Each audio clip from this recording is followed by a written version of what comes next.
মৰমৰ ছাত্ৰ ছাত্ৰীসকল, কেনে আছা তোমালোক? পঢ়া শুনা কেনে চলিছে তোমালোকৰ? পৰীক্ষা আহি আছে, নিশ্চয় ভালদৰে পঢ়া শুনা কৰিছা নহয় জানো? আজি মই তোমালোকৰ কাৰণে মৌলিক অধিকাৰৰ আৱশ্যকতা আৰু ভাৰতীয় সংবিধানত মৌলিক অধিকাৰৰ বৈশিষ্ট্য সম্পৰ্কে আলোচনা কৰিম। প্ৰথমৰ পৰা ভিডিঅ'টো চাবা আৰু বুজিবলৈ চেষ্টা কৰিবা। মৌলিক অধিকাৰ ভাৰতীয় সংবিধানৰ কোনটো অধ্যায়ত সন্নিৱিষ্ট হৈ আছে নিশ্চয় মনত আছে তোমালোকৰ। ভাৰতীয় সংবিধানৰ ৩য় অধ্যায়ত মৌলিক অধিকাৰ সন্নিৱিষ্ট হৈ আছে। এই মৌলিক অধিকাৰৰ আৱশ্যকতা সম্পৰ্কে আজি ক'বলৈ ওলাইছোঁ। গণতান্ত্ৰিক শাসন ব্যৱস্থাত মৌলিক অধিকাৰ অপৰিহাৰ্য।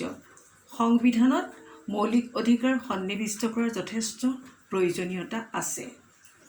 মৌলিক অধিকাৰ অবিহনে নাগৰিকৰ ব্যক্তিত্বৰ বিকাশ হ'ব নোৱাৰে বা প্ৰতিভাৰ বিকাশ হ'ব নোৱাৰে। মৌলিক অধিকাৰ সংবিধানত লিপিবদ্ধ থাকিলে শাসক দল স্বেচ্ছাচাৰী হ'ব নোৱাৰে। শাসক দলে নিজৰ প্ৰয়োজনমতে নিজৰ ইচ্ছামতে কোনো কাম কৰিব নোৱাৰে। যদি কোনোবাই এই অধিকাৰসমূহৰ ওপৰত হস্তক্ষেপ কৰিব বিচাৰে তেনেহ'লে সাংবিধানিক উপায়ৰ যোগেদি ইয়াক নিৰাময় কৰিব পাৰি।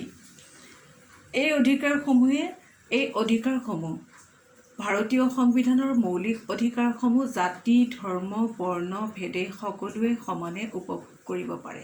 এয়া নিশ্চয় তোমালোকে জানা। সকলো শ্ৰেণীৰ পুৰুষ মহিলাৰ স্বাধীনতা ৰক্ষা কৰে মৌলিক অধিকাৰে। সংবিধান প্ৰণেতাসকলে অস্পৃশ্যতা দূৰীকৰণৰ জৰিয়তে সকলো শ্ৰেণীৰ লোকৰ মাজত সমতা স্থাপন কৰিব বিচাৰিছে। আমি যাক ঘিণ কৰোঁ, যাক অস্পৃশ্য বুলি কওঁ, মৌলিক অধিকাৰে সেই সকলোবিলাক অস্পৃশ্যতা দূৰ কৰি সকলোৰে মাজত সমতা স্থাপন কৰিব বিচাৰিছে। সেয়েহে ভাৰতীয় সংবিধানত মৌলিক অধিকাৰৰ প্ৰয়োজনীয়তা অপৰিহাৰ্য বুলি ক'ব পাৰি। এই অধিকাৰ নহ'লে কোনো এজন ব্যক্তিয়ে তেওঁৰ স্বতন্ত্ৰতা উপভোগ কৰিব নোৱাৰে আৰু কোনো এজন ব্যক্তিয়ে তেওঁৰ প্ৰতিভা বিকাশ কৰিব নোৱাৰে। এতিয়া আহোঁ মৌলিক অধিকাৰৰ বৈশিষ্ট্য সম্পৰ্কে। তোমালোকক আকৌ সোঁৱৰাই দিওঁ, মৌলিক অধিকাৰ কেইবিধ? 6বিধ মৌলিক অধিকাৰ। প্ৰথম অৱস্থাত মৌলিক অধিকাৰ 7 প্ৰকাৰৰ আছিল, কিন্তু সম্পত্তিৰ অধিকাৰ বৰ্তমান এই মৌলিক অধিকাৰৰ পৰা নিৰ্মূল কৰা হৈছে আৰু সেয়েহে বৰ্তমান আমি 6 প্ৰকাৰৰ মৌলিক অধিকাৰ সংবিধানত লিপিবদ্ধ অৱস্থাত পাওঁ। এতিয়া আহিল ভাৰতীয় সংবিধানত মৌলিক অধিকাৰৰ বৈশিষ্ট্যসমূহ কি কি? প্ৰথম কথা, ভাৰতীয় সংবিধানত মৌলিক অধিকাৰসমূহ বিস্তৃত আৰু বৰ্ণনাযুক্ত। অৰ্থাৎ ভাৰতীয় সংবিধানৰ 3য় অধ্যায়ত মৌলিক অধিকাৰসমূহক অতি বহলভাৱে বৰ্ণনা কৰা হৈছে। ভাৰতীয় সংবিধানৰ সন্নিৱিষ্ট মৌলিক অধিকাৰসমূহ বিচাৰযুক্ত বা বাদযোগ্য বা বিচাৰযোগ্য বুলি কোৱা হয়। ব্যক্তি, অনুষ্ঠান, চৰকাৰৰ কোনো অংগই মৌলিক অধিকাৰক হস্তক্ষেপ কৰিব নোৱাৰে আৰু ইয়াৰ বাবে আমি বিচাৰালয়ৰ কাষ চাপিব পাৰোঁ। মৌলিক অধিকাৰ অসীম নহয়। ৰাষ্ট্ৰই মৌলিক অধিকাৰ উপভোগত বাধা নিষেধ আৰোপ কৰিব পাৰে। যেতিয়া ৰাষ্ট্ৰৰ প্ৰয়োজন হয়, বিশেষকৈ জৰুৰীকালীন অৱস্থাৰ সময়ত ৰাষ্ট্ৰই মৌলিক অধিকাৰসমূহৰ ওপৰত বাধা নিষেধ কৰিব পৰা ক্ষমতা আছে। ভাৰতবৰ্ষৰ সংবিধানত সন্নিৱিষ্ট কৰা সকলোবোৰ ভাৰতীয় নাগৰিকে জাতি, বৰ্ণ, ধৰ্ম নিৰ্বিশেষে এই মৌলিক অধিকাৰসমূহ উপভোগ কৰিব পাৰে।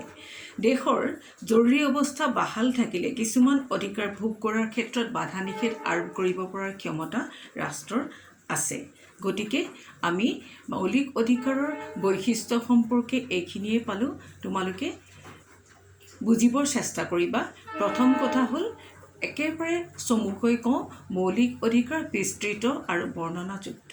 ভাৰতীয় সংবিধানত মৌলিক অধিকাৰসমূহ বিচাৰযোগ্য বা বাদযোগ্য। আমি যিকোনো ক্ষেত্ৰত মৌলিক অধিকাৰ উলংঘা হ'লে আমি ন্যায়ালয়ৰ কাষ চাপিব পাৰোঁ। তৃতীয়তে, মৌলিক অধিকাৰসমূহ অসীম নহয়। ৰাষ্ট্ৰই মৌলিক অধিকাৰ উপভোগত যিকোনো ক্ষেত্ৰতে বাধা নিষেধো আৰোপ কৰিব পাৰে। ভাৰতীয় সংবিধানৰ মৌলিক অধিকাৰসমূহ ৰাষ্ট্ৰই জৰুৰী অৱস্থাৰ সময়ত বা কিছুমান প্ৰয়োজনীয় সময়ত ইয়াৰ ওপৰত বাধা নিষেধ কৰিব পাৰে। এইখিনিয়ে হৈছে মৌলিক অধিকাৰৰ বৈশিষ্ট্য আৰু মৌলিক অধিকাৰৰ আৱশ্যকতা। তোমালোকে প্ৰথমৰ পৰা শেষলৈকে ভিডিঅ'টো চাবা আৰু বুজিবৰ চেষ্টা কৰিবা, লগতে বন্ধু বান্ধৱৰ মাজত শ্বেয়াৰ কৰিবা আৰু মোৰ চেনেলটো ছাবস্ক্ৰাইব কৰিবা যাতে মই আগবাঢ়ি যাব পাৰোঁ বা তোমালোকৰ কাৰণে কিছুমান এনেকুৱা ধৰণৰ ভিডিঅ'বিলাক আগবঢ়াই আনিব পাৰোঁ যাতে তোমালোকে ৰাজনীতি বিজ্ঞান বিষয়টো ভালদৰে বুজি পোৱা। আজিলৈ আহিছোঁ, ধন্যবাদ।